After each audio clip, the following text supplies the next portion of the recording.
കോട്ടയം തിരുവഞ്ചൂരിലെ ആഭിചാരക്രിയയുടെ ദൃശ്യങ്ങൾ പുറത്ത്. 3 പേർ ചേർന്ന് യുവതിയെ ബലം പ്രയോഗിച്ച് പിടിച്ചുവെച്ചാണ് ആഭിചാരക്രിയയ്ക്ക് വിധേയമാക്കുന്നത്. യുവതിയെ മർദ്ദിക്കുകയും മദ്യം കഴിപ്പിക്കുകയും ചെയ്യുന്നു.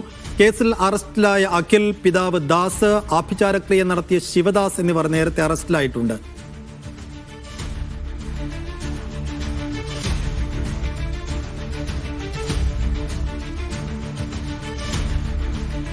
ജോസി ബാബു വിശദാംശങ്ങൾക്കും. ജോസി, മനസാക്ഷിയെ നടുക്കുന്ന, നാടിന് വലിയ അപമാനമുണ്ടാക്കുന്ന തരത്തിലുള്ള ഒരു ആഭിചാരക്രിയ അവിടെ നടന്നു എന്ന് കൃത്യമായി തെളിയിക്കുന്ന ദൃശ്യങ്ങൾ കൂടിയാണ് ഇപ്പോൾ പുറത്തു വരുന്നത്. ഈ ദൃശ്യങ്ങളിൽ നിന്ന് അവിടെ നടന്ന ക്രൂരത ഏതെല്ലാം തരത്തിൽ വ്യക്തമാകുന്നുണ്ട്. ഇതിലിപ്പോൾ പോലീസ് നടപടികൾ എങ്ങനെ പോകുന്നു? ഈ ദൃശ്യങ്ങൾ പുറത്തു വന്നിരിക്കുന്നത് അന്വേഷണത്തിൽ എത്ര കണ്ട് സ്ട്രോങ് ആയ ഒരു തെളിവാണ്? 1 മിനിറ്റും 26 സെക്കൻഡും ദൈർഘ്യമുള്ള വീഡിയോ ദൃശ്യമാണ് ഇപ്പോൾ പുറത്തു വന്നിരിക്കുന്നത്. എന്തായാലും ഈ കേസിൽ ഏറ്റവും നിർണായകമാകുന്ന ദൃശ്യങ്ങളാണ് ഇപ്പോൾ പുറത്തു വന്നിരിക്കുന്നത്. യുവതിയുടെ മൊഴിപ്രകാരം യുവതി നേരിട്ട ക്രൂരതകൾ വെളിവാക്കുന്ന അല്ലെങ്കിൽ അത് സാധൂകരിക്കുന്ന ദൃശ്യങ്ങളാണ് ഇപ്പോൾ പുറത്തു വന്നിരിക്കുന്നത്. മർദ്ദനത്തിന് പുറമെ യുവതിയെ മദ്യം കുടിപ്പിക്കുകയും ഭസ്മം കഴിപ്പിക്കുകയും ബീഡി വലിപ്പിക്കുകയും ചെയ്തു, ശരീരത്തിൽ പൊള്ളലേൽപ്പിക്കുകയും ചെയ്തു എന്നാണ് യുവതി മൊഴി നൽകിയിരിക്കുന്നത്. ഈ ദൃശ്യങ്ങളിൽ സമാനമായ രീതിയിൽ യുവതിയുടെ കൈകാലുകൾ ഇവർ ചേർന്ന് പിടിച്ചു നിർത്തുന്നതും എന്തോ ദ്രാവകം ഇവരെ കുടിപ്പിക്കുന്നതും ദൃശ്യങ്ങളിൽ കാണാം. അതോടൊപ്പം തന്നെ തലമുടിയിൽ ആണിയും ഭസ്മവും ചേർത്ത് തലമുടിയുടെ ഭാഗങ്ങൾ വലിച്ചതിനു ശേഷം മഞ്ഞൾ വെള്ളം കുടിപ്പിച്ചതായും തലമുടി മുറിച്ചതായും ഈ 24-കാരിയായ യുവതി പറയുന്നുണ്ട്. 2 ആഴ്ച മുമ്പാണ് ഈ വിവാഹം കഴിക്കുന്നതിനായി യുവതി ഈ ആൺ സുഹൃത്തിന്റെ വീട്ടിലെത്തുന്നത്. യുവതിയുടെ ശരീരത്തിൽ ദുരാത്മാവുണ്ട് എന്ന് പറഞ്ഞുകൊണ്ടായിരുന്നു യുവതിയെ ഈ ആഭിചാര ക്രിയകൾക്ക് വിധേയയാക്കിയത്. ആൺ സുഹൃത്ത് അഖിൽ, ഭർത്തൃപിതാവ് ദാസ്, ആഭിചാരക്രിയ നടത്തിയ തിരുവല്ല സ്വദേശി ശിവദാസ് എന്നിവരാണ് അറസ്റ്റിലായത്. മണർകാട് പോലീസാണ് ഇവരെ അറസ്റ്റ് ചെയ്തത്. ഇന്നലെ തന്നെ ഇവരെ കോടതിയിൽ ഹാജരാക്കി റിമാൻഡ് ചെയ്യുകയും ചെയ്തു. ഒളിവിൽ പോയ ആൺ സുഹൃത്തിന്റെ അമ്മ സൗമിനി അടക്കമുള്ളവരെ ഉടൻ അറസ്റ്റ് ചെയ്യുമെന്ന് മണർകാട് പോലീസ് പറയുന്നു.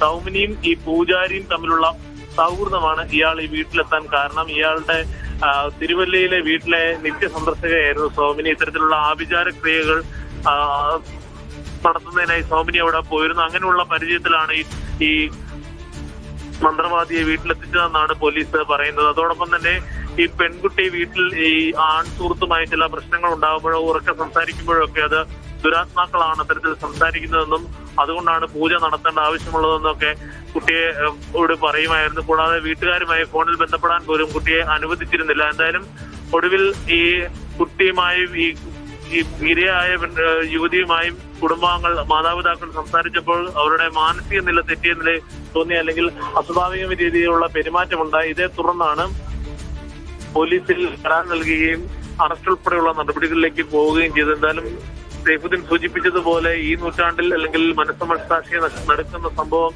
ഇത്തരത്തിൽ ആഭിചാര ക്രിയയുടെ പേരിൽ നടക്കുന്നു എന്നത് നമ്മുടെ നാട്ടിൽ തന്നെ ആകെ അപമാനകരമായ കാര്യമാണ്. എന്തായാലും ഈ കേസിൽ കൂടുതൽ പ്രതികൾ ഉണ്ടോ എന്നുള്ള കാര്യം പോലീസ് പരിശോധിക്കുന്നുണ്ട്. നിലവിൽ സൗമിനി അടക്കമുള്ളവരെ അറസ്റ്റ് ചെയ്യുന്നുള്ള നടപടികളിലേക്ക് പോലീസ് കടക്കും. കൂടാതെ മറ്റാരെങ്കിലും ഇതുമായി ആഭിചാര ക്രിയകളുമായി ബന്ധപ്പെട്ട് പ്രവർത്തിച്ചിരുന്നു എന്നുള്ള കാര്യവും പോലീസ് പരിശോധിക്കുന്നുണ്ട്. എന്തായാലും ഇവരുടെ തിരുവഞ്ചൂരിലെ വീട്ടിൽ കേന്ദ്രീകരിച്ച് ഇതിൽ ദുരൂഹതകൾ നിലനിൽക്കുന്നുണ്ടെന്ന് അയൽവാസികളും പറയുന്നു. പല ആളുകളും രാത്രി സമയങ്ങളിലും ഒക്കെ വന്നു പോകാറുണ്ട്. ഇത്തരത്തിൽ ഇവിടെ പൂജകൾ നടക്കുന്നതായുള്ള വിവരവും പലരും പറയുന്നുണ്ട്. പല ആൾക്കും അത് നേരിട്ട് പറയാനുള്ള ഭയവും അവർ പങ്കുവെക്കുകയും ചെയ്തു. എന്തായാലും പോലീസ് ഇക്കാര്യങ്ങളൊക്കെയും പരിശോധിക്കുന്നുണ്ട്. എന്തായാലും ഈ യുവതിയുടെ കുടുംബത്തിന്റെ നിർണായകമായ ഇടപെടലാണ് ഇപ്പോൾ ഈ അറസ്റ്റ് നടപടികളിലേക്ക് എത്തിയത്. കഴിഞ്ഞ ഈ മാസം 2-ാം തീയതി രാവിലെ 11 മണി മുതൽ രാത്രി 9 മണി വരെയാണ് ഈ കണ്ണില്ലാത്ത ക്രൂരത അരങ്ങേറിയത്. സൈഫുദ്ദീൻ. ശരി ജോസി, ഈ ക്രൂരമായ ആഭിചാരക്രിയക്ക് വിധേയയായ യുവതിയുടെ പ്രതികരണം ഇപ്പോൾ വന്നിട്ടുണ്ട്. അതിലേക്ക് ഒരു 10 മണിയൊക്കെ ആയപ്പം പുള്ളി വന്ന് 11 മണിയൊക്കെ ആയപ്പോഴത്തേക്കാണ് പൂജ തുടങ്ങിയത്. 9 മണി വരെ 10 മണി വരെ പൂജ ഉണ്ടായിരുന്നു.